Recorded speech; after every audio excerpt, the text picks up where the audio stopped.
En fait, ça a commencé, parce qu'on en parlait juste avant, avec un vaccin. J'ai fait le vaccin du tétanos et j'ai eu tout mon côté gauche paralysé. J'ai failli me retrouver en fauteuil roulant. Eh bien, en fait, grâce à ça, à cet empoisonnement, j'ai pas pu aller aux réunions.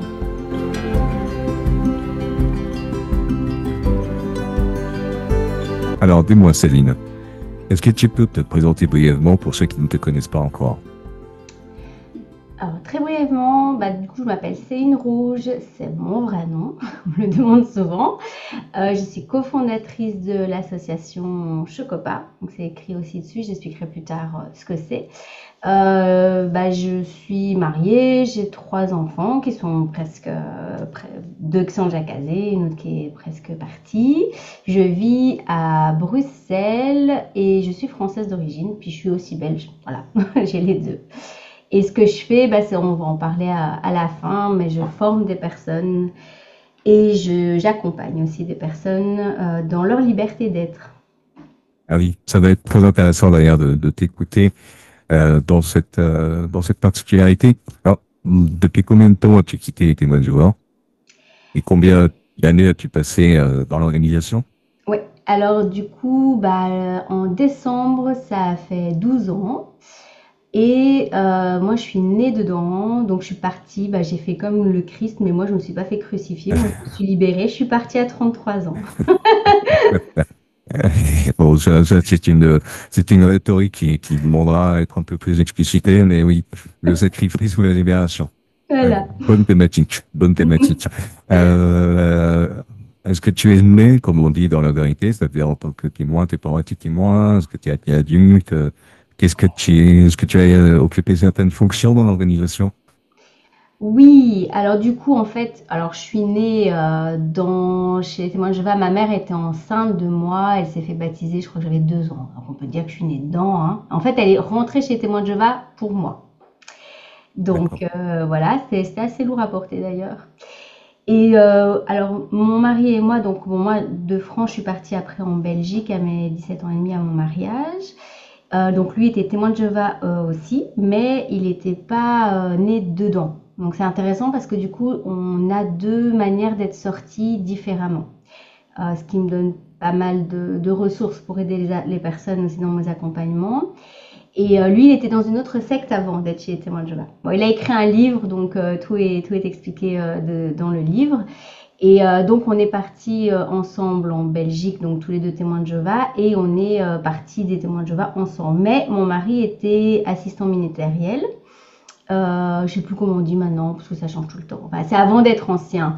Et il était promu pour être ancien, mais il a refusé parce qu'il fallait, c'était au niveau de la non-assistance aux enfants qui étaient victimes de viols et d'autres choses comme ça. Il n'était pas d'accord avec le fait de garder des secrets. Lui était éducateur d'origine, enfin de profession.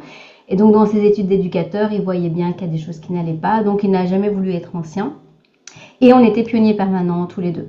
On n'a plus été quand j'ai été enceinte de ma première fille, donc là on n'a pas pu continuer, mais on était quand on est parti, beaucoup nous ont dit que en fait les anciens ils ont dû faire beaucoup de visites pastorales parce que la congrégation s'est effondrée, parce qu'ils se sont dit mais pourquoi eux ils partent. On avait l'étude de livres à la maison, on était là tout le temps, le week-end pour prêcher avec nos enfants, on était des piliers, on nous a dit qu'on était des piliers. Donc quand on est parti, il y en a quelques-uns qui sont partis aussi après d'ailleurs, et ça a ébranlé beaucoup les adeptes qui étaient là, quoi.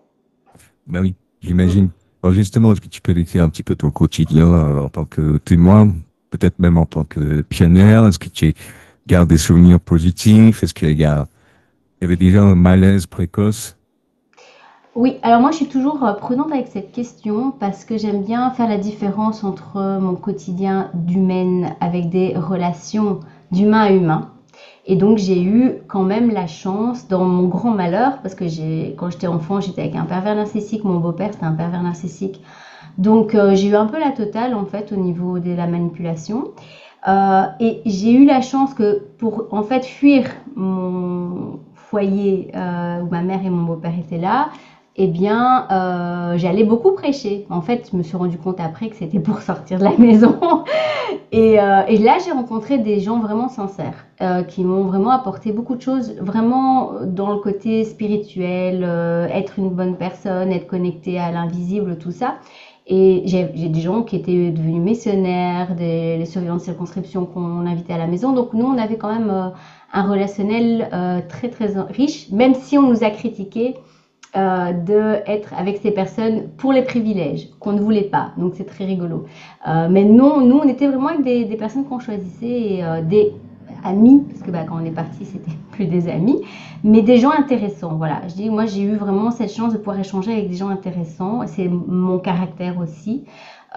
Et donc, j'ai eu des bons souvenirs, mais je dirais que j'aurais eu n'importe où parce que c'était aussi mon caractère, quelque part, Mm. d'aller chercher. Donc, je ne l'associe pas, mes bons souvenirs, je ne les associe pas à la secte. Pour moi, tout ce qui vient de la secte, c'est vraiment de mauvais souvenirs. Et les bons souvenirs que moi j'ai eus, c'était ma vie à moi. C'était pas parce que j'étais témoin de Jéhovah. Mais tout ce qui est en lien avec les témoins de Jéhovah, franchement, avec le recul, y a pas grand-chose de positif. Mais tu dirais que, rétrospectivement, à l'époque déjà, il y avait un certain malaise. Peut-être que tu avais identifié certaines choses ou alors c'est une relecture que tu fais aujourd'hui. Non, non, non, non. En fait, quand j'étais chez... Alors, au début, je pensais que le problème venait de ma famille, de mon beau-père et de ma mère. Parce que, bon, ma mère s'est remariée avec mon beau-père, j'avais 8 ans. Donc, avant, c'était encore une autre vie. J'ai eu plusieurs vies, en fait, dans les témoins de Jéhovah aussi. Et en fait, je me suis dit, voilà, c'est mon beau-père qui est hypocrite. C'est lui qui fait pas. Donc, j'avais une vision de... Le problème, il est dans ma famille. Et puis, quand j'ai changé de congrégation, donc j'étais beaucoup en souffrance, j'avais beaucoup de gens qui me jalousaient, je m'auto-mutilais, mais j'avais aussi, moi j'ai une autre expérience d'une autre secte, où j'ai vécu des abus sexuels, pédocriminels avec les francs-maçons du côté de mon père. Donc quelque part, quand ma mère s'est mariée avec mon beau-père, ça a été terrible, mais ça m'a protégée de l'autre secte. Mais ça a fait aussi plus de culpabilité par rapport au discours que j'entendais, et donc ça m'a encore plus enfermée aussi. Donc voilà, j'ai vraiment vécu ces deux choses-là. Et donc moi personnellement, quand je suis sortie de la France, parce que la congrégation où on était, c'était à Briançon, donc c'est vraiment à côté de l'Italie, c'était à un endroit assez fermé, très très loin du Bethel. Et donc on s'était dit, tous les problèmes de manipulation qu'il y a, c'est la congrégation. On pensait pas, c'est l'organisation. On dit, ah, c'est la famille, c'est l'organisation. Puis quand je suis venue à Bruxelles, je me dis, mais purée, ça fonctionne pareil, c'est pas normal. Puis quand on a de nouveau changé de congrégation parce qu'on avait de la persécution dans l'autre congrégation où on était, je me suis dit, non, non, là, il y a un truc, c'est pas possible, quoi. C'est trop pareil. Et puis moi, je suis quelqu'un, de par ma nature, où les gens se confient, donc je savais plus de choses que les anciens sur les gens, mais je le tenais pour moi. Et donc, du coup, je me suis dit, là, les gens qui venaient beaucoup en vacances à Briançon, qui venaient du Canada, d'Allemagne, c'est bizarre, hein, tous ces vacanciers qui me racontent toutes les choses, ça se regroupe énormément, ces souffrances. Donc, quelque part, déjà, chez Témoin de Jéhovah, moi, j'étais très consciente qu'il y avait un problème. Mais je m'étais dit, moi, je me fais baptiser pour l'amour, le message que Jésus a parlé de l'amour. Moi, le reste, l'organisation, tout ça, je trouvais qu'elle mentait beaucoup, elle changeait beaucoup de sujets. Donc, j'avais quand même une bonne mémoire et je me disais quand même, il y a beaucoup de variantes. Donc, j'avais pas vraiment de crédit par rapport à la Watchtower. Mm. Mais ce qui me tenait, c'était ce que je croyais vraiment quand même au message de Dieu, surtout de Jésus. Mais donc j'avais déjà fait une scission entre les deux et je m'étais dit, voilà, pour l'instant, je suis obligée de pas dire certaines choses, mais le jour où je pars, je vais être plus authentique. Moi, je fais plus de la manipulation passive, donc je dis rien, j'observe, je dis rien, je sais celui-là, je l'ai à l'œil, voilà. Mm. Mais c'est fatigant. Donc déjà dedans, je savais que j'étais en survie. Et dans le livre que je suis en train d'écrire, j'explique un passage où je jouais avec une balle par terre et je comptais le temps pour savoir à partir de quand je pourrais être libre. Et je me disais 18 ans. Mais 18 ans, c'était le double de mon âge. Donc je me dis c'était trop long. Et donc j'ai cherché et j'ai trouvé, c'était 13 ans. 13 ans déjà, c'était pas mal. Et à 13 ans et demi, je me suis fait baptiser. Et paradoxalement, ça m'a déjà libérée. Parce que j'étais beaucoup plus libre de mes mouvements. Voilà, quand je disais quelque chose, c'était plus pris au sérieux. Donc, mais j'ai eu beaucoup de persécutions comme j'étais la seule témoin de Jéhovah jeune, trop zélée. bah, j'avais beaucoup de jalousie. Tout le monde invitait tous les enfants, moi pas. Donc, moi, perso, j'ai pas, j'ai pas de mélancolie positive de retourner. C'est pas, Pas de nostalgie pas de particulière, quoi. nostalgie, voilà. Tout à fait. Et c'est très intéressant parce que, en fait, c'est un phénomène qu'on retrouve chez tous ceux qui ont vécu pleinement la vérité. C'est la difficulté de distinguer ce qui est systémique de ce qui est l'intermédiaire. Est-ce que c'est local? Est-ce que c'est vraiment structurel? Est-ce que les témoins, on le sait très bien, sont très forts pour gérer l'ambiguïté. Oui, c'est Donc, ça. je me retrouve très bien dans ce que tu dis. Je pense que beaucoup d'ex-témoins pourraient dire la même chose. Justement, à ce propos, est-ce que ta famille est toujours témoin de Jéhovah dans l'organisation? Est-ce qu'il Alors, y a des conséquences, des choses un petit peu délicates à gérer avec elle? ah bah, je vais revenir sur le livre que je suis en train d'écrire parce qu'en fait, j'étais dans le chapitre qui est quel était le plus grand drame de ma vie et j'en ai vécu beaucoup. Mais le plus grand drame de ma vie, c'est quand ma mère m'a dit, quand je lui ai dit que j'allais partir, enfin, j'avais déjà donné ma lettre en fait, que bah, je serais plus sa fille. Et je l'ai plus revue que le jour où elle est décédée. Et donc là, mon livre commence avec l'enterrement de ma mère où je n'ai pas été invitée, où j'ai dû faire 1000 kilomètres en 24 heures. J'ai eu 24 heures pour venir sans invitation, et puis avec toute l'ostracisme pitoyable des témoins de Jéhovah. Et comme bah, ma mère est décédée, mon père aussi, mais lui il n'était pas témoin de Jéhovah, bah, du coup je n'ai plus de famille témoin de Jéhovah parce que j'avais qu'elle, elle n'avait que moi. J'étais sa seule fille. Son mari, je suis très contente de ne plus jamais avoir de lien avec lui, du coup, c'est la seule fois où je l'ai revu. Et après, j'ai pu, en fait, grâce à ça, renouer avec ma tante qui n'était pas témoin de Jéhovah, mais qui ne me parlait pas parce que, étant la sœur de ma mère, bah, elle était en loyauté avec ma mère. Donc, en fait, moi, à l'enterrement, j'ai retrouvé la seule personne de ma famille avec qui j'avais de l'affection. Et qui, maintenant, voilà, on se voit régulièrement. D'accord, Mm. d'accord. Est-ce qu'il y a eu un déclic, un déclencheur, un événement particulier qui a fait que tu sortes de cette organisation où tu as parlé un petit peu de tes doutes qui commençaient à émerger? Est-ce qu'il y a eu quelque chose de spécial? Alors, moi, ça s'est fait de manière progressive et brute. C'est particulier parce que bon, ça de nouveau, c'est avec le recul. En fait, ça a commencé, parce qu'on en parlait juste avant, avec un vaccin. J'ai fait le vaccin du tétanos et j'ai eu tout mon côté gauche paralysé. J'ai failli me retrouver en fauteuil roulant. Et en fait, à cause de ça, ça a déclenché une maladie que j'avais déjà, mais bien plus grave. Et que j'ai toujours des séquelles d'ailleurs, hein. Je fais toujours la kiné, et, mon côté gauche, je sais toujours pas m'en servir correctement. Eh bien, en fait, grâce à ça, à cet empoisonnement, j'ai pas pu aller aux réunions. Et là, j'ai vu la face cachée des témoins de Jéhovah, parce que comme on était bah, très actifs, bah, quand je disais voilà, je peux plus prendre les gens chez moi pour l'étude de livre, je sais plus nettoyer chez moi, on me disait que j'avais un manque de foi, alors que j'étais enceinte en plus. Enfin voilà. Et donc en fait, grâce à ça, bah, j'ai nettoyé mon cerveau et j'ai commencé à lire des livres sur la manipulation. J'ai vu ma mère, puis j'ai vu mon beau-père, puis je me suis dit, il y a un truc bizarre avec les témoins de Jéhovah, mais non, quand même, possible.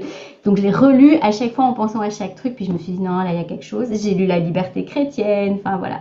Donc du coup, bah, le fait que j'étais 10 à 15 heures dans mon lit, au lieu de regarder le plafond, bah, j'ai lu. Et c'est la première fois de ma vie que je lisais des livres autres quasiment que de témoins de Jéhovah. Si elle peut-être me permettre pour préciser, La liberté chrétienne, c'est un livre de Raymond France, qui est le neveu de Frédéric France, qui est très connu dans l'organisation des témoins de Jéhovah. Les deux ont fait partie du Collège central des témoins de Jéhovah. Donc, le premier livre du Raymond France, c'est la crise de conscience Oui. que la plupart des ex-témoins ont eu comme un phénomène qui fait que les écailles se tombent des yeux. Et la liberté chrétienne, c'est le deuxième livre. Voilà. C'est Et ça. juste pour préciser. J'ai commencé par celui-là. D'accord. Ok, très Ouais. bien. Et donc en fait, bon, bah, petit à petit, j'ai commencé à faire des connexions entre mes ressentis et avoir vraiment le décodage que mes ressentis étaient justes et que ce que je vivais, c'était vraiment de la manipulation. Et puis, entre-temps, mon mari vivait d'autres choses en parallèle, plus au niveau du dogme, lui remettant en question l'interprétation de la Bible et il était persécuté pour ça, alors qu'il posait que des questions. Et le pompon, ça a été quand j'avais demandé aux anciens que mes filles n'aillent pas seules prêcher avec un homme, enfin avec ouais, un homme ou un frère, mais moi c'était que mes filles soient pas seules avec un homme. Et là, pendant 1 an et demi, ils nous ont fait du chantage que si on n'acceptait pas, en fait, bah, ça allait pas se passer bien. Et donc là, moi, c'était impossible pour moi d'accepter. Et ils ont quand même réussi à ce qu'elle se retrouve seule avec un ancien qui me l'a ramené. Donc il l'avait mis avec sa femme en prédication. Puis après, il a switché avec sa femme. Et c'est sa femme qui a été avec ma fille. Enfin, elle était avec ma fille. Puis ils ont switché. Et il l'a eu seule avec lui. Il me l'a ramené seule. Et là, j'étais pas bien, j'ai pas dormi pendant 48 heures et j'ai dit à mon mari, non, là il y a une ligne qui a été franchie, c'est plus possible. Et bon, bah, à un moment donné, bah, le gros déclic après ça, c'est qu'ils ont mis mon mari dehors de manière tout à fait non réglementaire à leur propre truc. Et là, je me dis, bon, bah, moi, c'est bon, j'y vais plus. Mais j'avais pas compris que c'était une secte, j'avais pas compris, voilà, j'étais en survie, donc je me posais plus trop de questions. Là, c'était comment faire pour que moi et ma famille, on reste encore en vie, en fait. Parce qu'il y avait beaucoup d'idées suicidaires, tout ça, donc voilà. Mais donc là, la limite, elle a été plus que franchie. Et la police, plus tard, nous a dit qu'effectivement, le gars, c'était bien un pédophile, quoi. Ah Donc, oui, d'accord. Ouais, ça mais c'est un détail important, hein, ah effectivement. oui, oui. Et puis tout ce qu'on a eu comme écho dans la conversation qu'il a été démis, parce qu'un ancien qui m'a dit qu'il avait été démis, il était l'ancien des anciens, hein, le chef des anciens. Et il y a des personnes qui l'ont critiqué parce qu'il touchait encore la poitrine de sa fille à 20 ans. Et donc il avait été démis. Et il y a eu beaucoup de calomnies. Et il était toujours seul avec des garçons. Il faisait l'étude seul avec des garçons, tout ça. Donc voilà, du coup, bah, en regroupant tout, on s'est rendu compte que oui, oui, on l'avait échappé belle, quoi. Est-ce Donc que je peux me là, permettre de te demander peut-être une petite précision quand tu dis qu'ils ont exercé des pressions sur vous pour que vous acceptiez que ta fille sorte avec un témoin dans le cadre de la prédication, c'est ça? ouais, ouais. Comment ça s'est passé? Ils ont exercé des Ouais. pressions. Mais ça a été sous plein de formes différentes. Au tout début, bah, quand j'allais, moi j'étais avec les 3 enfants parce que mon mari était déjà un peu inactif. Et donc je savais pas être seule dans une porte avec 3 enfants, tu vois, ça faisait pas sérieux, quoi.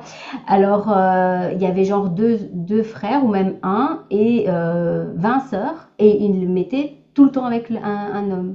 Et donc j'allais le voir après en disant, bah écoute, non, moi c'est pas possible, et voilà. Et il le faisait chaque fois comme ça. Donc, malgré que je disais que je voulais pas, il le faisait devant tout le monde. Et après, comme moi, je lui dis, bah écoute, non, je préfère pas. Alors, ils ont fait un discours. Donc, on a été notés. Moi, j'étais en train d'allaiter ma petite dans la salle secondaire. Et la salle secondaire, c'est aussi plein de souvenirs.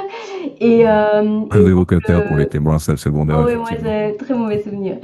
Et donc j'étais en salle secondaire pour l'allaiter et l'ancien dit voilà, il y a une famille qui vient le week-end avec 3 gosses et avec nous, hein, donc il n'y avait pas le nom et le prénom, mais tout le monde est au courant. Ben, en gros, il ne faut plus les fréquenter parce qu'ils disent que ce sont des parents stupides, donc ils nous ont traités devant nos enfants hein, de parents stupides, parce que nos enfants avaient compris que c'était nous.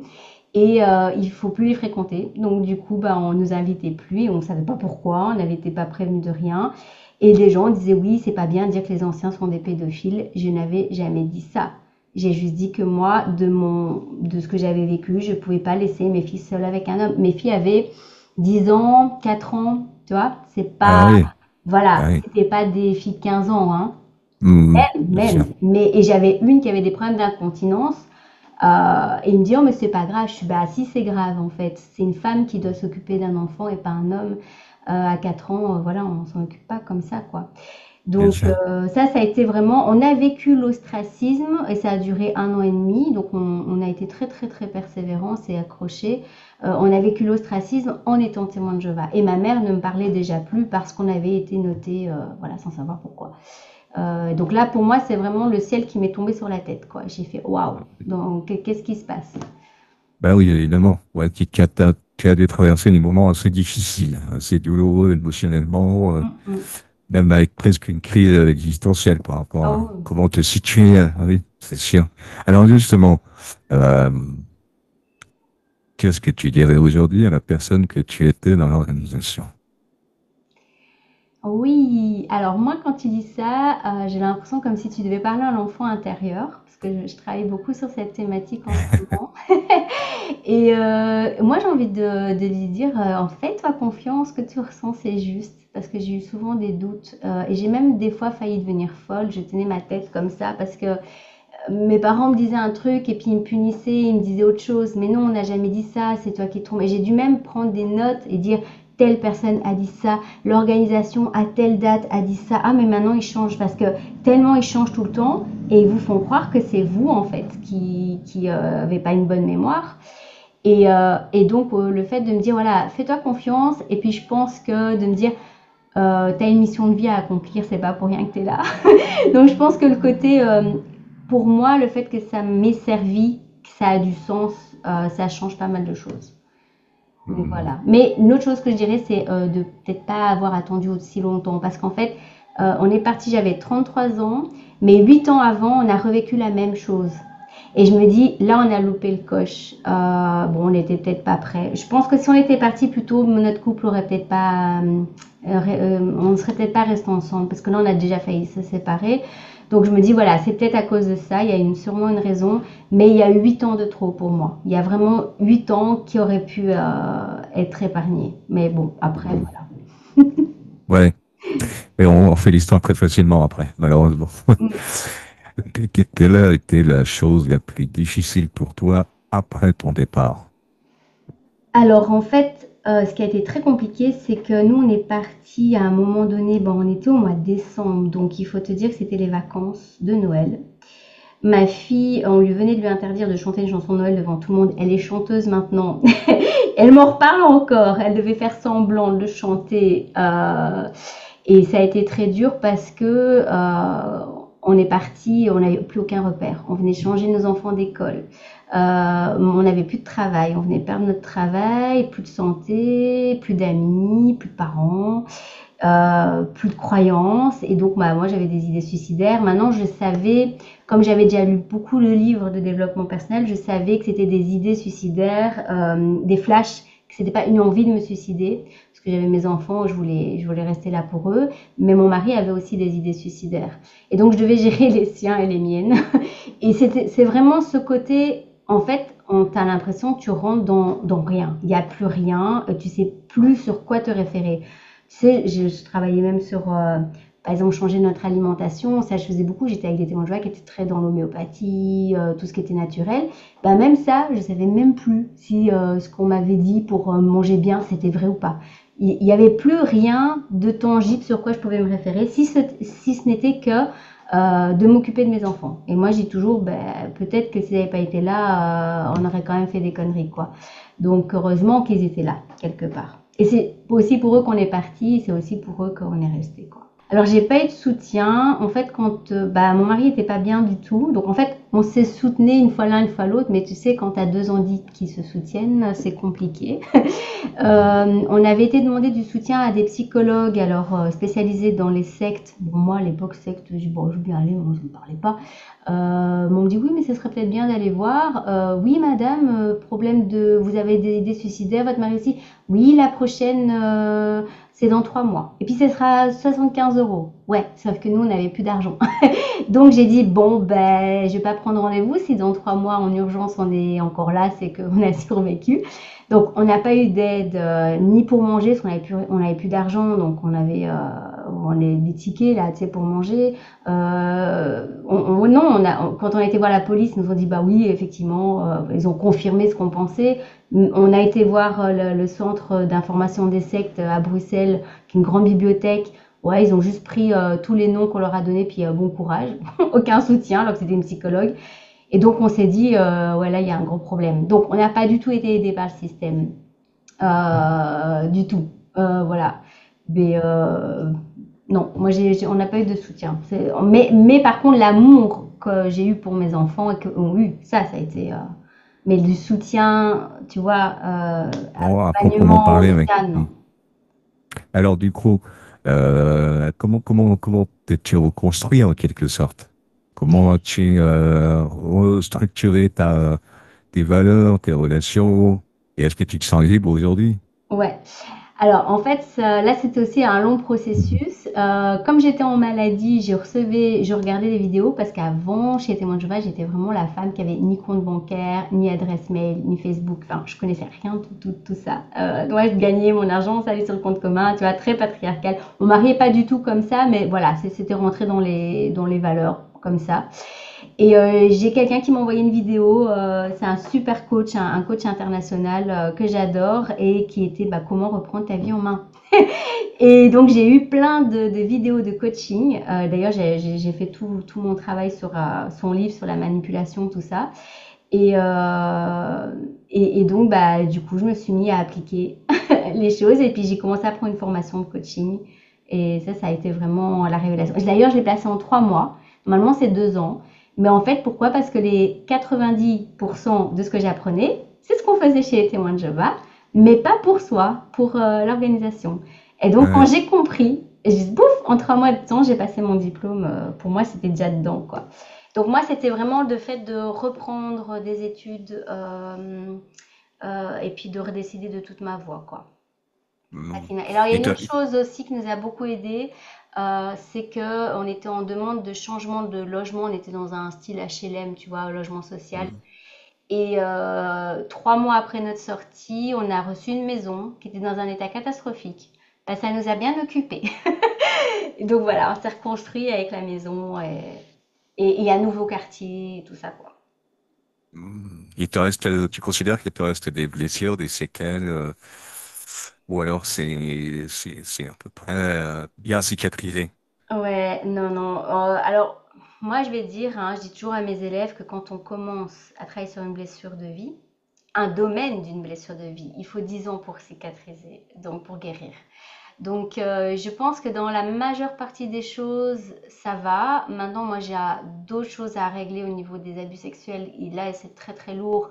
Ça va beaucoup mieux qu'avant. Donc, j'ai beaucoup, beaucoup travaillé. Mais il y a quand même des petites choses. C'est pas des trucs super forts comme au tout début où t'avais peur de mourir ou des choses comme ça. Mais par exemple, là, bah, ce matin, je discute avec quelqu'un sur Facebook et il m'envoie une réponse avec un verset biblique. Je lui dis, mais tu sais pas réfléchir pas toi-même. Et je lui dis, oui, je crois en Jésus, il a existé, mais non, je crois pas que la Bible est la parole de Dieu. Et il me dit, oui, pour toi, Jésus est une mauvaise personne. Je fais, mais c'est quoi cette réduction de pensée? Et là, ça donc, Mm. je dirais que j'ai encore de la colère et je le sais d'un côté que c'est normal dans le processus. Donc, je lui ai donné quelques trucs, mais il est très loin. Donc, je lui dis, mais ils sont restés témoins de Jéhovah, ces gens. Donc, il y a beaucoup de gens qui ont toujours, ils raisonnent, ils disent oui, c'est une secte, oui, c'est faux, mais non, il y a une autre vérité ailleurs. Et ils recommencent la même chose dans quelque chose d'autre, ils ont toujours la même manière de raisonner. Et donc, j'ai quand même de la colère encore là parce que je me dis, c'est pas possible. Mais voilà, c'est leur parcours. Donc oui, il y a encore des choses. Moi, si tu m'ouvres pas une Bible, quoi. Moi, tu m'ouvres une Bible et tu me lis un passage biblique dans le but, parce que si c'est dans le but de me poser une question théologique et de réfléchir, il n'y a pas de souci. Mais si c'est dans le but de essayer de manipuler émotionnellement, ça m'énerve. Donc oui, il y Ouais. a toujours, si tu veux, quand même une sensibilité émotionnelle. Un jour, j'ai fait une caméra cachée, donc je suis retournée dans une salle des témoins de Jéhovah pour faire une caméra cachée. C'était dur parce que je me suis dit, n'empêche que quand même, émotionnellement, j'y retourne 3 mois, je pense que je peux retomber dedans. Donc je me dis, comment c'est possible qu'en sachant tout ça, tu vois, il y a quand même toujours une fragilité. Donc voilà, je me protège et je pense qu'un jour, ce sera fini. Mais il y a toujours une peur qu'on arrive quand même encore à manipuler avec... tu vois, quand je reçois des textes bibliques, il y a tout un bazar derrière émotionnel qui est encore là. Bien Pas sûr. pour tous les versets, hein, mais voilà. Et il y a un énervement c'est tellement fort que tu dis pour que cette personne arrive à comprendre tout, il faudrait tellement d'heures et de jours que je préfère laisser tomber la discussion. C'est tellement Voilà, je te comprends, Mimo. Il nous faudrait beaucoup de temps pour détailler tout ça, mais je te comprends. Je Ouais, te comprends très très bien, vraiment. D'ailleurs, tu utilises un pays en prise, tu as utilisé le mot secte. Ouais. Est-ce que ça représente encore quelque chose pour toi, ce mot? Tu l'associes à ce que tu as vécu? Alors pour moi, c'est un mot que j'utilise énormément et que j'aide vraiment les gens à redire, arrête de dire que tu es né dans la vérité et dis que tu es né dans une secte. Parce qu'en fait, les mots qu'on utilise, ils montrent qu'on est réparé ou pas. Quand les gens disent oui, les frères et sœurs, non, c'est des adeptes, c'est pas tes frères et sœurs, c'est des adeptes, c'est des faux amis, ils sont victimes aussi, soit, mais ce sont des adeptes, ils suivent quelque chose.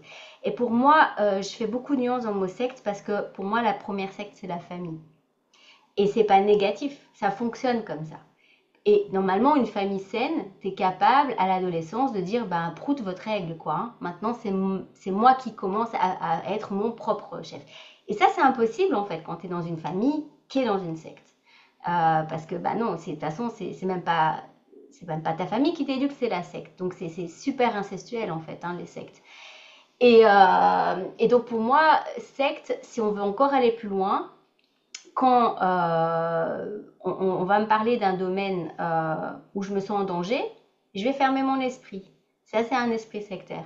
Mais ça, c'est en conscience. Je vais fermer mon esprit parce que je dis, ouais, tu veux m'emmener dans un truc, il y a des intentions derrière que je conscientise pas, j'ai des doutes, donc je me ferme. Et en fait, ça, c'est positif quand on le fait en conscience. Et donc, moi, je dis toujours aux gens, tout le monde a l'esprit sectaire. C'est juste de savoir quand et comment. Parce que si on était dans un esprit d'ouverture dans tout, on serait super manipulable dans tout non plus. Donc voilà, c'est pas négatif d'être un peu fermé d'esprit, mais je trouve que c'est important d'utiliser ce mot. Mais bien sûr, il faut pas le galvaniser non plus, quoi. Il faut pas galvauder. Il faut pas dire que parce que même secte, il y a secte dangereuse, secte très dangereuse. Et tu as les petites sectes qui sont pas très dangereuses. Voilà. Moi, je dis aux gens, quand tu rentres dans une communauté, tu rentres dans un truc, c'est une secte. Maintenant, est-ce que c'est sectaire? Est-ce que c'est une secte dangereuse? Tu vois? Donc, on peut aussi jouer, en fait, avec toutes les nuances de ce mot. Et moi, je le dis toujours, alors, officiellement, on n'a pas le droit de dire que les témoins de Jéhovah sont une secte, parce qu'il n'y a pas de définition légale. Sinon, tous les politiciens et le système seraient sectaires aussi, forcément. Donc, ok, ils ont décidé, on ne fait pas de définition du mot secte. Mais pour moi, et ça concerne moi, d'ailleurs, dans notre ASBL, nous, dans notre association, légalement, juridiquement, on a défini c'est quoi une secte. Nous, on l'a mis dans nos statuts. Donc, on s'est dit, nous, on prend nos responsabilités. Mais voilà, pour moi, les témoins de Jéhovah, ce sont une secte très dangereuse.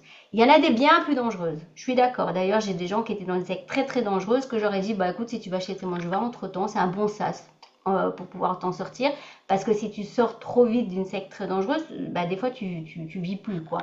Donc, c'est juste d'être en conscience. Mais pour moi, les témoins de Jéhovah, c'est une secte très très dangereuse. Il y en a qui ont réussi à échapper parce qu'ils ont eu des parents qui étaient plus cool, moins investis, plus hypocrites, voilà. Mais tant mieux ou tant pis pour eux, j'en sais rien. Mais elle est beaucoup plus dangereuse que ce qu'on peut penser. Hmm. Alors, tu n'es pas sans savoir que cette interview peut être visionnée par un témoin actif, Oui. quelqu'un qui est convaincu à 100% d'être dans la vérité et ce que tu dis est une aberration. Mm. Qu'est-ce que tu aimerais lui faire passer comme, qu'est-ce que tu aimerais lui dire? Évidemment, sans aucune agressivité, avec bienveillance, mais avec fermeté.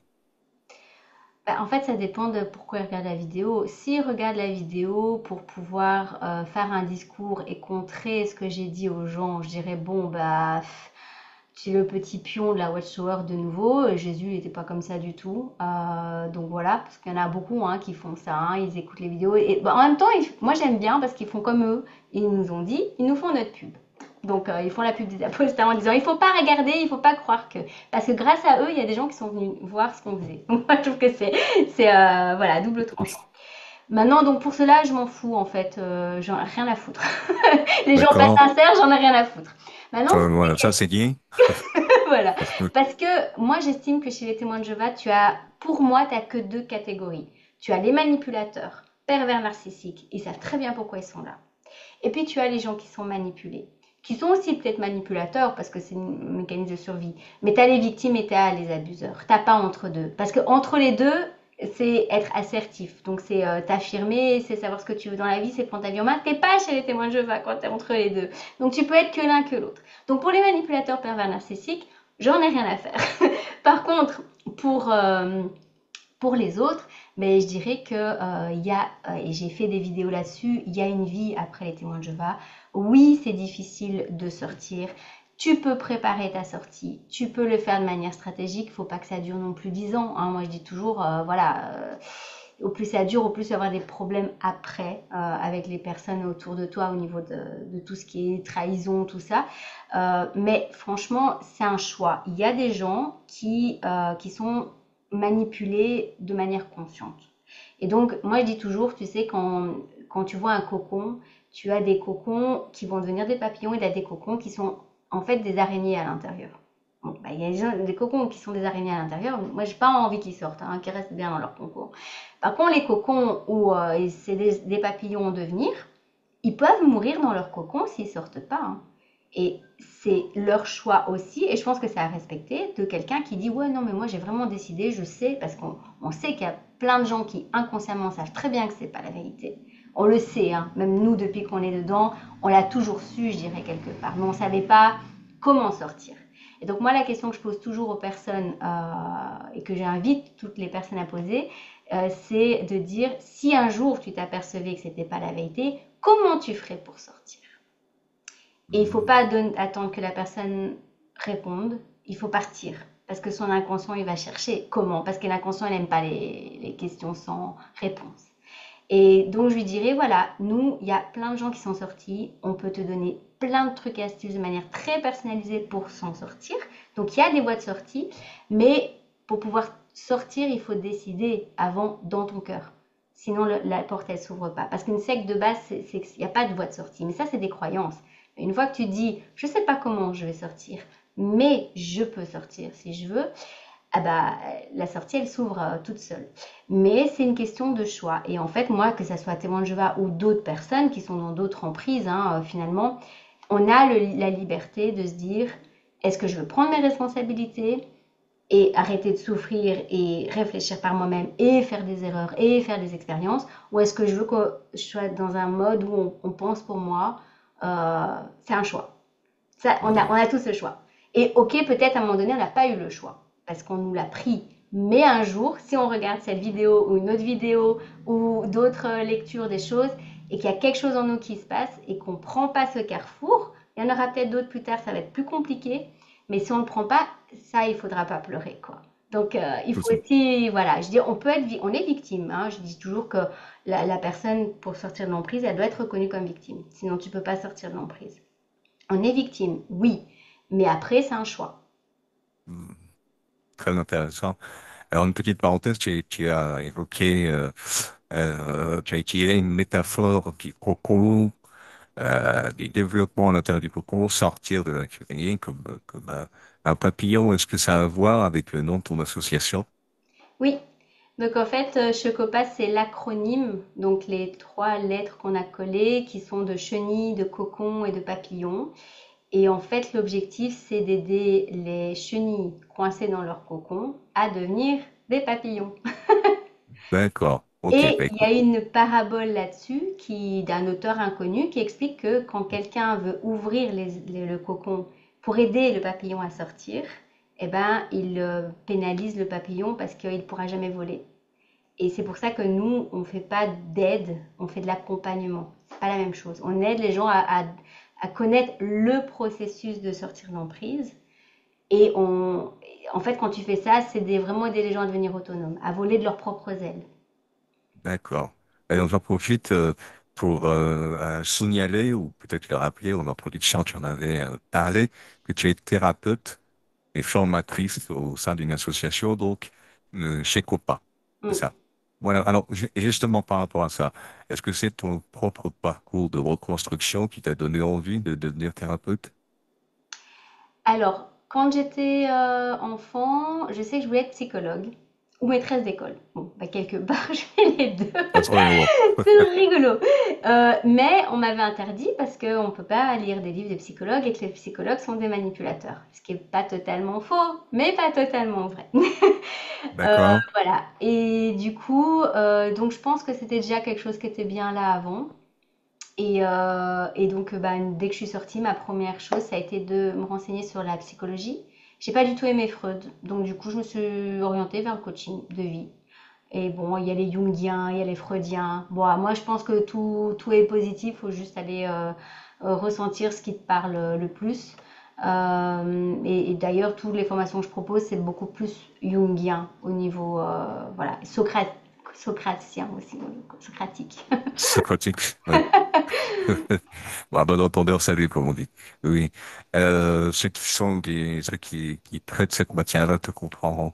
Euh, Qu'est-ce que cette orientation vers la psychologie t'a permis de comprendre sur ton passé de TJ? Oui, moi ça, en fait, c'est ça. Je pense que quand on s'oriente vers ces métiers, c'est toujours pour soi. Et d'ailleurs, les personnes que je forme, je leur dis, ah, bah, on va commencer par vous, hein, parce que tu peux pas libérer, parce que moi, ce que je fais, c'est de la libération émotionnelle. Donc, si tu veux libérer les personnes de leurs émotions, de leur système familial, bah, il faut bien qu'ils aient vécu eux-mêmes le processus. Tu peux pas faire faire à quelqu'un quelque chose que toi-même tu n'as pas fait. Si tu fais ça, c'est que tu es dans la manipulation. Donc, ce sera jamais le même, la même chose exactement, mais le processus humain, il reste toujours le même. Et donc moi, le fait d'avoir compris, parce qu'en fait, ce qui était intéressant dans mon histoire, c'est que mon mari, lui, ayant été un enfant placé, lui, il s'est éduqué tout seul, en fait. Donc, on était vraiment dans deux éducations parallèlement opposées. Donc, lui, il a vécu beaucoup de souffrances aussi, mais il a pu s'éduquer seul. Il a fait des études de psychologie parce qu'en tant qu'éducateur, tu dois apprendre le freudien, tout ça. Donc, j'avais déjà ça de ce côté-là. Et moi, c'était l'inverse. J'étais bridée très très fort. Puis ma mère, elle était très excessive parce que voilà, tu as des témoins de Jéhovah qui sont cool et il y a des témoins de Jéhovah qui sont extrémistes. Ça, il faut le dire aussi. Ça dépend aussi de ta famille. Et donc moi, le fait d'avoir découvert le coaching, surtout la programmation neurolinguistique, parce qu'en fait, je me suis rendu compte que tout était dans la programmation. Et donc j'ai travaillé surtout sur se déprogrammer, mais pas se reprogrammer. Parce qu'il y a des personnes qui sont très connues qui disent oui, moi j'aide les gens à déprogrammer, je les reprogramme autrement. Ouais, bah tu manipules aussi en fait. En fait, ce qui est très compliqué, c'est quand tu te déprogrammes, donc tu sors de toutes les croyances qu'on t'a données, eh bien, c'est pas pour en mettre une nouvelle en fait. Et on nous fait croire qu'on doit avoir une réponse, une vérité. Et ben le fait de rester dans, ben non, je ne sais pas, j'en sais rien, c'était vraiment quelque chose de, c'est un peu le néant en fait, de très difficile. Et maintenant, moi, je kiffe de pas savoir en fait. Moi, je sais et au mieux j'apprends et au mieux je trouve que je suis pas biaisée dans dans ma recherche. Donc, ça me laisse vraiment libre de choses. Il y a des choses que je sais, mais il y a des choses où je ne sais absolument pas. Et donc, d'avoir lu des livres, Les manipulateurs sont parmi nous, Les jeux de pouvoir de Jean-Jacques Crèvecoeur, j'ai lu la PNL pour les nuls, c'était rigolo, la sexualité pour les nuls aussi. Donc, j'ai été dans tous les tabous et beaucoup, beaucoup lire. Ça m'a appris beaucoup de choses et grâce en fait aux outils des témoins de Jéhovah, bah, j'ai pu moi-même faire un processus assez de manière autonome. J'ai eu besoin de mes profs, tout ça, mais pendant très longtemps, j'ai pas eu de thérapeute parce que j'avais pas les moyens. Donc moi, je me suis formée parce que je me suis dit, bon, bah, une formation, ça coûte 200-300 euros.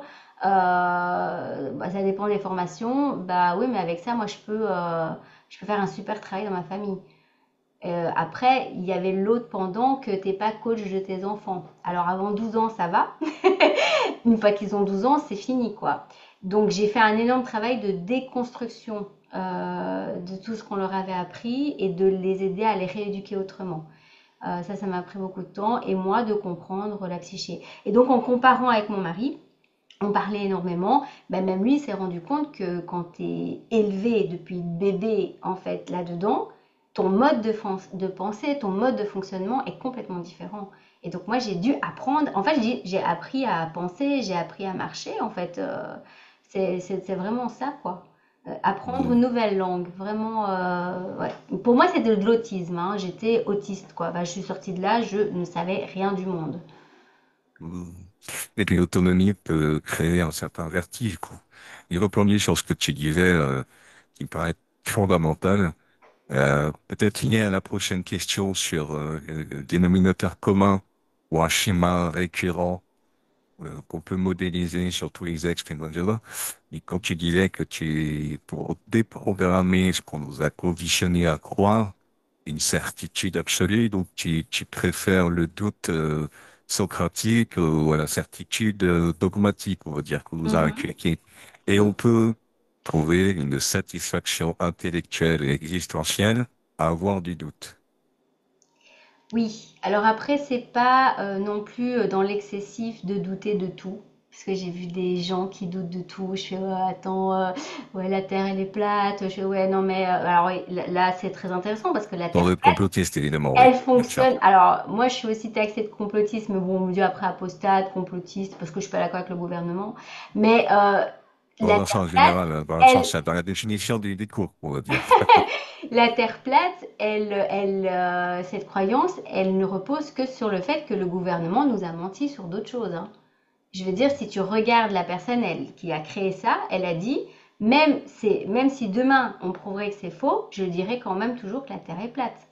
Donc en fait, tu as compris que le gars, c'est son business et qu'il est parti sur un postulat que le gouvernement ment. Et c'est ça en fait le problème de toute la manipulation et que c'est très complexe, c'est que c'est pas parce que quelqu'un t'a dit la vérité une fois qu'il va te la dire tout le temps.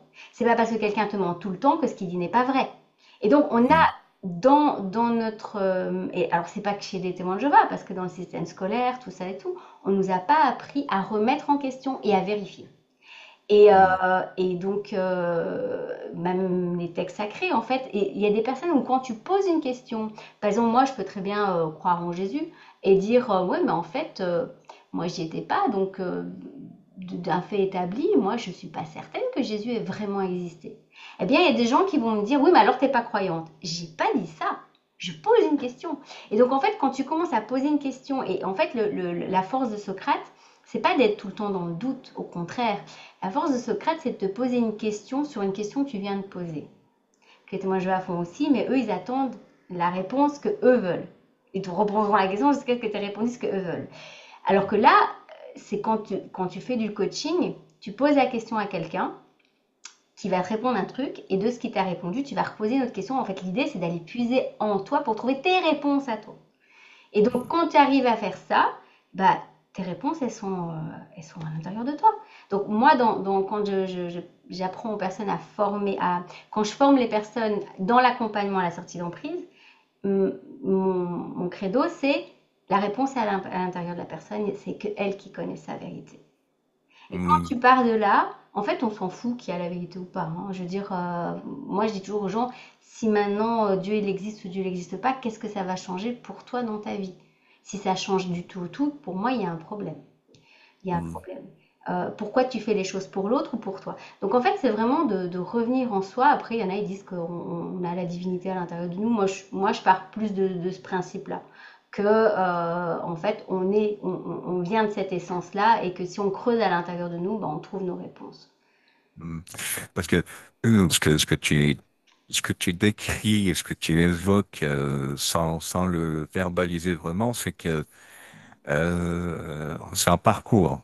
Quand tu sors d'un dogmatisme absolu dans Mm, lequel aucune nuance n'est permise, mm, il y a une vérité qui est établie, il y a un véhicule, il y a un instrument de vérité, et il y a rien d'autre. Le mm, reste n'existe pas.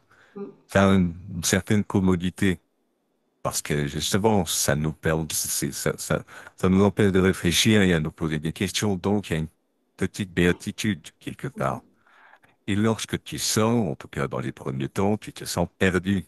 mm, Mais le parcours in fine, d'après ce que tu dis, c'est de nous permettre, avec ces incertitudes et ces mm, doutes socratiques évidemment, pour puiser en soi à force de se poser des questions mm, mm. pertinentes, une vérité qui est subjective, mais in fine, ça apporte une certaine satisfaction et un bonheur que l'on ne connaîtrait pas dans la contrainte d'un dogmatisme. C'est bien ça? Tout à fait. Donc en fait, tu te reconnectes à ta souveraineté.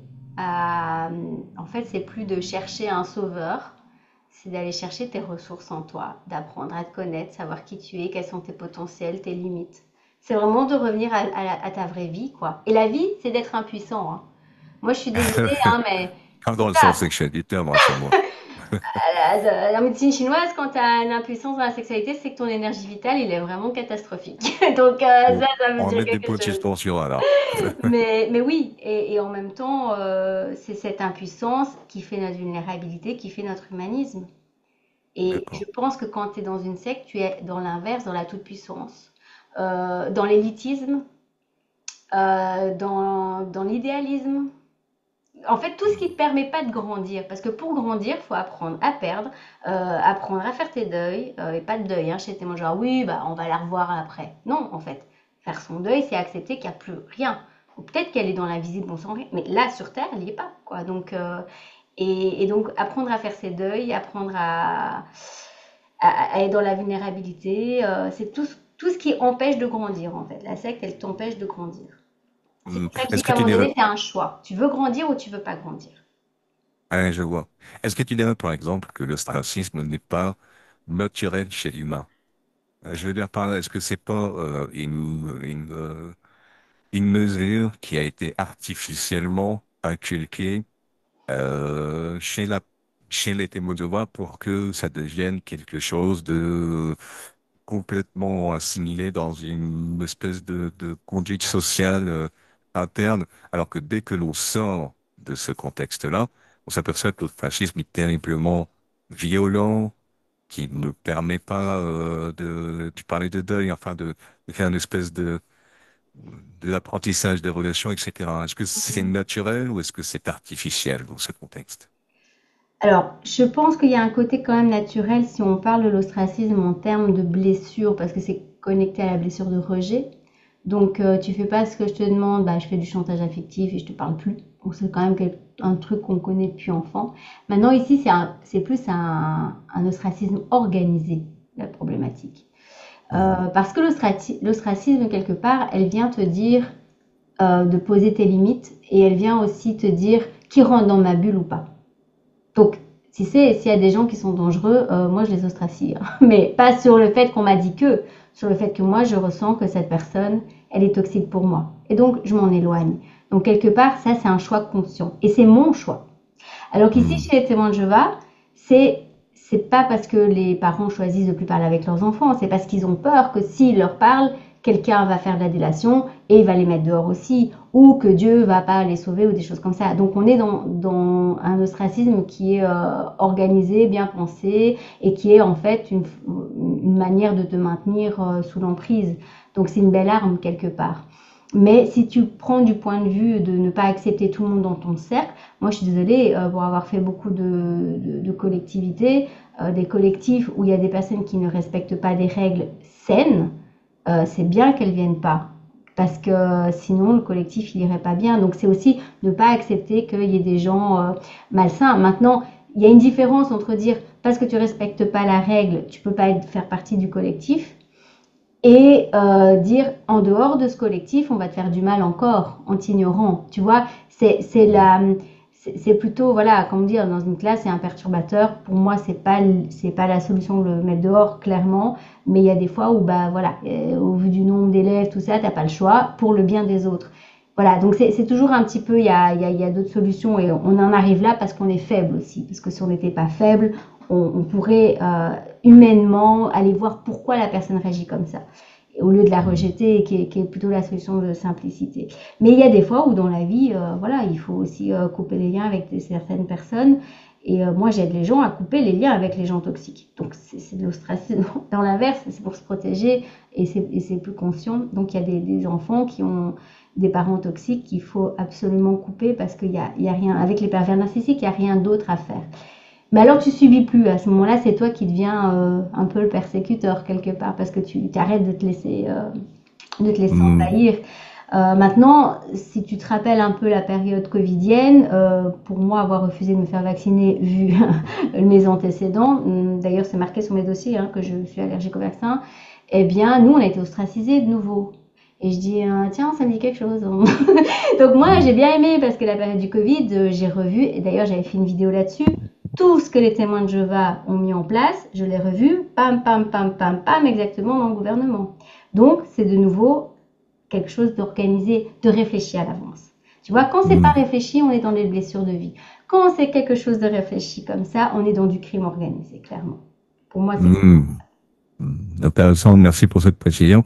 Alors, on va revenir un petit peu plus vers toi, sur ton Ouais. parcours, ta double légitimité, ton expérience, ton vécu et Mm. ta formation. Mhm. Change-t-elle ta manière d'accompagner certaines personnes? Oui, parce qu'en fait, avant d'être diplômée, puisqu'en fait, quand tu commences dans le coaching, dans les thérapies énergétiques, les constellations, bah, tu dois pratiquer aussi. Et nous, quand on a ouvert l'association, au tout début, en fait, on ne voulait même pas ouvrir l'association. Moi, j'avais juste fait ma vidéo, je répondais aux gens et je les aidais à sortir. Et en fait, comme j'avais pas le côté professionnel, mais plutôt amateur et que j'étais plus en sympathie, oh, t'as vécu la même chose, parce qu'on fait des transferts quand on n'est pas formé, hein.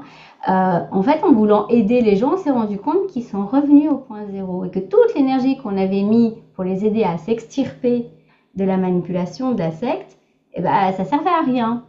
Ils retournaient là ou dans une autre.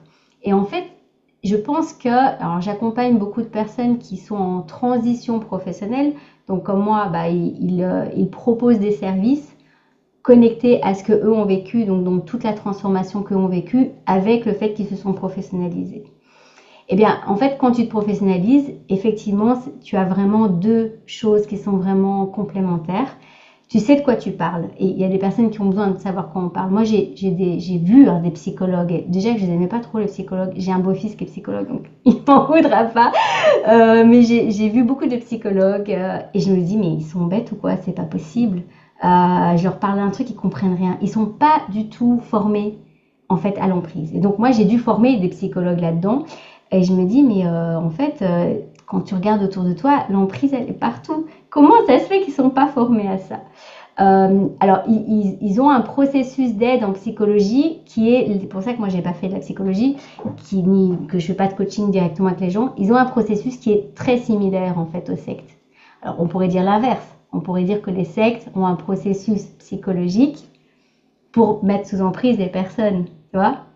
Mais dans les deux cas, moi, un témoin de Jéhovah qui va 15 ans chez un psychologue, il vient chez moi en une heure, il me fait pourquoi on m'a pas dit tout ce que tu m'as dit en une heure? Mais parce que moi, j'ai pas envie de te revoir, en fait. Moi, j'ai envie que tu ailles papillonner ailleurs. Donc, je me suis orientée vers les thérapies brèves et le côté efficace. Alors, ça ne convient pas à tout le monde. Moi, il y a des personnes qui me disent chez qui tu m'enverrais. J'ai dit, écoute, si tu as besoin de parler et que tu n'as pas de gens autour de toi, ou que tu saoules ta famille, ou que tu n'es pas compris, va voir un psychologue. Ça, c'est important de déposer, d'être entendu. Et le psychologue va te poser des questions qui vont te permettre de faire des liens et de continuer ton processus. Mais si tu veux avancer dans la vie, va voir un coach. Tu vois. Mais si tu vas voir un coach pour avancer dans la vie, mais que tu ne règles pas tes problèmes du passé, ça va pas. Donc, tu as besoin des deux. Et encore plus quand tu sors des sectes. Parce qu'en fait, quand tu sors des sectes, tu es dans un point où tu n'as ni passé ni futur. T'as rien. Ton passé, c'est de la merde, ton futur, t'en as pas. Et on va retourner dans ton passé. Oui, mais la personne, elle a peut-être plus d'argent, plus de travail, plus d'amis, plus de parents. Il faut qu'elle se reconstruise. Donc moi, je suis plutôt pour dire d'abord la reconstruction. D'abord, on met en place. Et ça, c'est le coaching. C'est efficace. C'est OK, qu'est-ce que tu peux mettre en place aujourd'hui pour que demain, tu peux dire waouh, ma journée, j'ai fait ça, c'était chouette et j'ai déjà des résultats. Ça, pour moi, c'est vraiment important, le côté efficace. Et puis après, quand tu commences à avoir une stabilité dans ta vie, retourne dans ton passé. Et alors là, tu vas pouvoir libérer des choses émotionnellement. Et ton futur, il va être encore mieux. Donc tout ça, c'est lié, hein. Mais effectivement, moi, j'ai dû passer par le coaching, donc le futur, et revenir dans les constellations familiales. Ça, c'est vraiment la libération émotionnelle de tous tes traumas, de remettre en place, de mettre de l'ordre dans ta famille actuelle, dans ta famille passée. Ça c'est vraiment, moi ma prof elle me l'avait dit, mais pour le vivre je peux le dire, une séance c'est 15 ans de psychothérapie quoi. Et tu sors de la séance directe, la personne elle vient pas bien, elle serait bien. Bon, 9 sur 10, hein, il y a des fois où on ouvre encore d'autres portes qui sont pas évidentes, donc voilà. Mais tu as du résultat tout de suite. Et moi c'est ce que je voulais, je dis moi il faut que j'ai des formations qui font que les personnes viennent chez moi, je suis pas obligée de les revoir quoi. C'est pas pour moi, hein, parce que c'est galère, hein, parce que du coup, moi, je vais avoir plus de clients ou de patients pour gagner ma vie. Donc, j'ai pas pris une vocation qui était facile financièrement. Mais moi, j'ai du plaisir quand les gens me reviennent chez moi un an après en me disant, bah, écoute, la dernière séance, waouh, je continue encore le process. Là, moi, je dis, c'est OK, c'est bien. Voilà. D'accord. Donc, la combinaison expérience et formation fonctionne. Oui. C'est une valeur Maintenant, il ajoutée. faut vraiment être formé s'il y a des personnes qui veulent vraiment partir là-dedans, parce qu'il y a des gens qui vont se former en fait pour elles et qui vont pas faire de l'accompagnement. Ça, c'est souvent le cas et c'est OK. Faut quand même vraiment faire attention au côté du transfert. Hmm. Ça, c'est la première chose à apprendre. Un cas n'est pas l'autre. Moi, il y a des personnes qui ont le même vécu que moi. Ils n'auront pas les mêmes émotions que moi. Ils n'auront pas le même Hmm. processus de sortie que moi.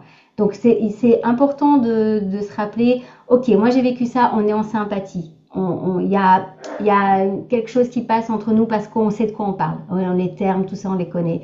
Mais quand même, toujours être prudent, de faire comme si on ne savait pas, en fait. Ça, c'est toujours, Hmm. moi, c'est ça que j'ai adoré dans les formations, c'est que j'ai rencontré des gens qui ont été tout à fait l'inverse des témoins de Jéhovah. Nous, on sait rien. D'ailleurs, nous, on s'appelle pas, quand je forme, j'appelle ça de la facilitation. On n'est pas, je suis thérapeute d'un côté, mais on n'est pas obligé d'être thérapeute. C'est faciliter. Ça veut dire on rend facile la libération du système. Et on n'est rien de plus que ça.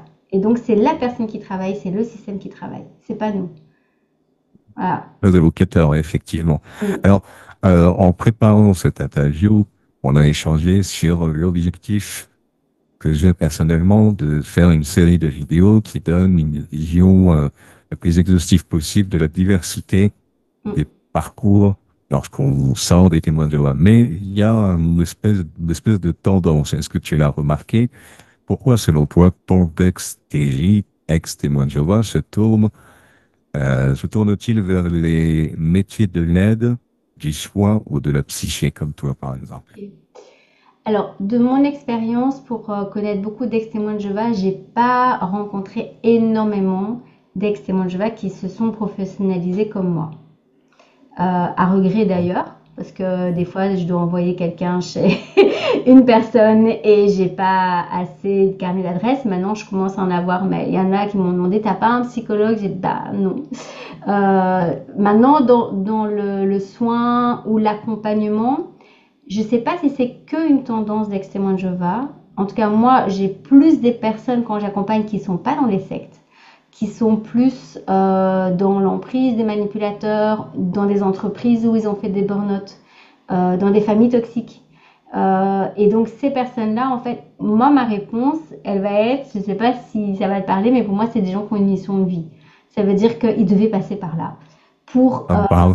pouvoir faire de l'accompagnement. Voilà. Donc ces personnes-là, moi, je les aide. Maintenant, il y a d'autres personnes où, en gros, leur mission de vie, et c'est déjà énorme, c'était de sauver leur famille, hein, leur enfant, et parce qu'il ne faut pas toujours être dans le métier de l'accompagnement pour être dans sa mission de vie. Enfin, chacun a des missions de vie différentes. Et donc, il y a des personnes qui vont avoir un métier très simple, mais déjà se reconstruire elles-mêmes, de transmettre à leur enfant des outils contre la manipulation. Pour moi, ça, c'est déjà la plus belle mission de vie qu'on peut avoir, quoi. Donc, d'après toi, il n'y a pas une tendance, un phénomène qui fasse que, en sortant de l'emprise qu'ils ont vécu dans l'organisation des témoins de Jéhovah, ils en viennent à essayer de comprendre ce mécanisme, donc d'étudier toutes, toutes, toutes les implications, les biais cognitifs, etc. Il n'y a pas cette Alors, tendance, ce phénomène. il y a, bien sûr qu'il y en a beaucoup qui le font, mais ils sont toujours dans l'aide. Ils sont pas dans l'accompagnement professionnel. En tout cas, moi, ce Hmm. que je vois, c'est pas des personnes qui vivent de ça. C'est pas des personnes qui vont se dire, je vais en faire mon métier. Et parce que moi, j'ai toujours, c'est de vivre de qui tu es. C'est galère. Moi, les personnes qui me disent, oui, c'est beau ce que tu fais. Oui, mais l'entrepreneuriat, attention, on doit tout faire. On doit faire la communication, le site, le nanan, le marketing, la création de formation, former, inviter les gens, tu vois. Et Hmm. moi, je kiffe ce que je fais, mais c'est très dur parce que le gouvernement fait en sorte qu'on n'y arrive pas financièrement. Bon, on va y arriver, hein. Mais toutes les personnes autour de moi qui sont dans ces super métiers et qui aident énormément les personnes, financièrement, elles ne roulent pas sur l'or, quoi. Je veux dire, c'est pas ce métier-là que tu choisis si tu veux gagner bien ta vie, hein. Une vocation, quoi. Oui, c'est une vocation. Mais après, à un moment donné, tu peux, en travaillant sur tes propres blessures et tout, tes croyances aussi envers l'argent, tu peux arriver à vivre correctement, quoi. Mais voilà, moi je le ferais même si j'étais pas payée, je veux dire. Mais à un moment donné, pour ne plus être Manger. bah, je l'ai fait pendant 10 ans sans être payée. Je veux dire, Ah je oui, me paye pas encore comme un plein temps. Je suis pas encore à ce niveau-là. Parce que ben, entre les taxes et l'augmentation de la vie, il faudrait que je demande aux personnes 500 euros par accompagnement. C'est pas possible.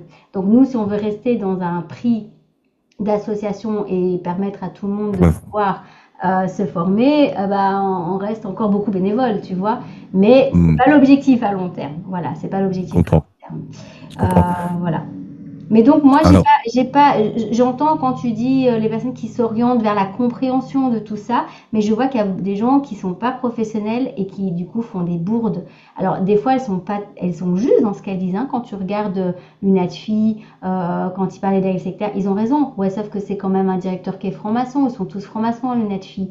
Donc en fait le problème c'est que moi ce qui me désole, c'est que les ex-témoins de Jéhovah ils ne vont pas jusqu'au bout des choses.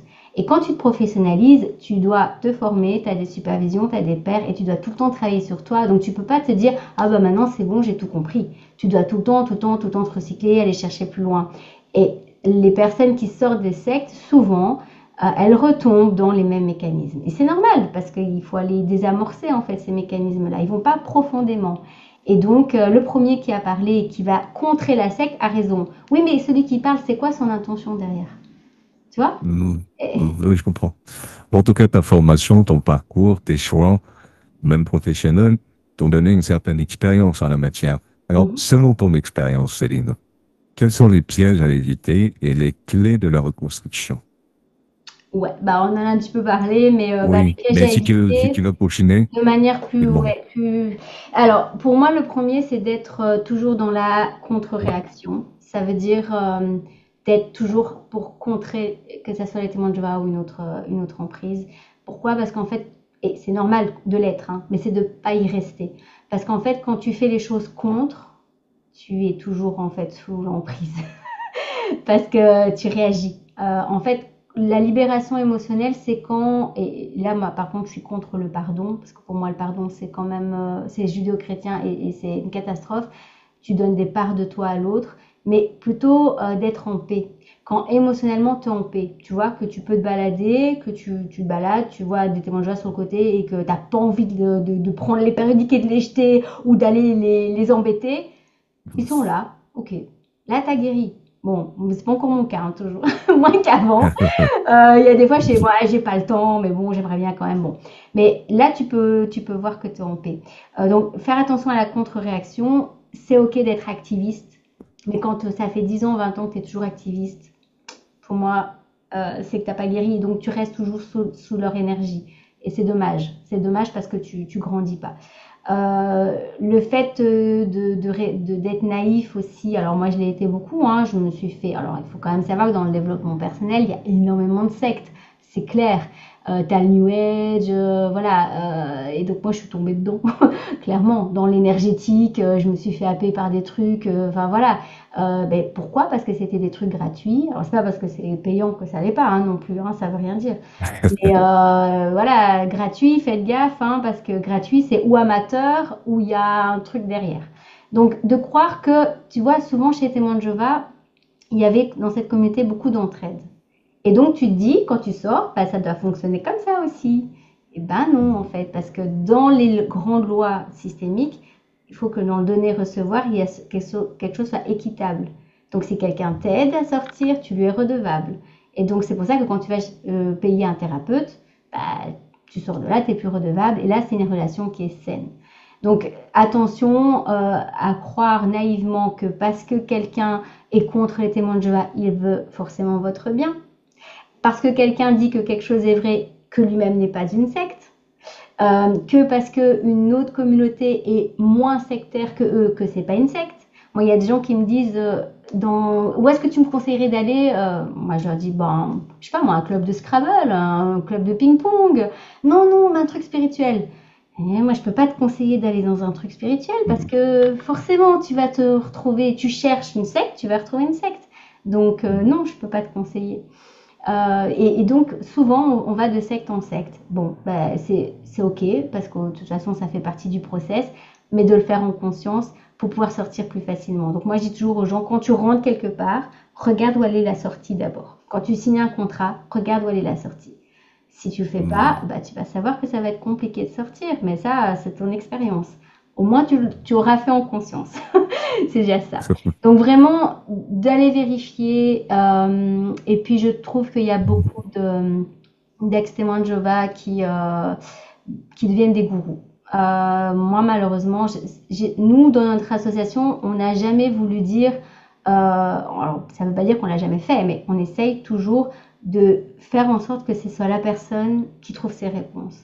C'est pas de dire, voilà, moi je sais que la Bible des témoins de Jéhovah est falsifiée, mais c'est à chaque personne d'aller chercher pourquoi, quand il lit une Bible, il y en a une qui dit ça et l'autre qui dit autre chose. Est-ce que pour elle c'est la parole de Dieu ou pas? Moi je préfère quelqu'un qui me dit, je crois en Jésus et je crois en la Bible parce que j'ai fait tout mon processus. Après je lui demandais comment il a fait son processus, ça c'est aussi très intéressant. Que quelqu'un qui va me dire, oui, la Bible est fausse, tout ça et tout, et qui en fait c'est une autre secte qui l'a convaincu. Pour moi c'est pire, tu vois. Donc vraiment apprendre à grandir, à faire des expériences, c'est ça qu'on nous a enlevé, hein. Quand tu es témoin de Jéhovah, tu peux pas faire d'expérience en fait, puisque tu dois toujours être parfait, toujours. Et en fait, c'est le gros problème. Moi, j'ai toujours, quand tu sors de là, tu dois faire ton adolescence. Donc, il faut tester, vérifier. Maintenant, en fonction de ton système familial, bah là, il faut être accompagné, quoi, pour pas bousiller ta famille. Mais c'est important de pouvoir récupérer les étapes que tu n'as pas pu vivre dans ton processus d'autonomie. Donc, c'est faisable. Très bien. Voilà. Merci infiniment, Céline. On arrive presque à la fin. Ton approche est une approche très judicieuse, très pertinente, avec un éclairage de par ta formation, ton expérience. Et je suis sûr que tout le monde en a profité. Alors évidemment, c'est comme quand on lit un livre, chacun a sa propre grille de lecture. Mais les choses factuelles sont à retenir et je te remercie infiniment de t'être prêté au jeu. Est-ce que tu veux terminer par une conclusion qui t'est propre? Est-ce que tu crois qu'on a oublié quelque chose? N'hésite pas à conclure selon tes propres normes. Bah écoute, moi, je dirais que ma mission de vie, c'est d'aider les gens à jouir de leur liberté d'être. Et je sais que jouir chez Témoin, ce n'est pas ça. La liberté non plus et être non plus. Donc pour moi, c'est la force, c'est vraiment ça, jouir de notre liberté d'être.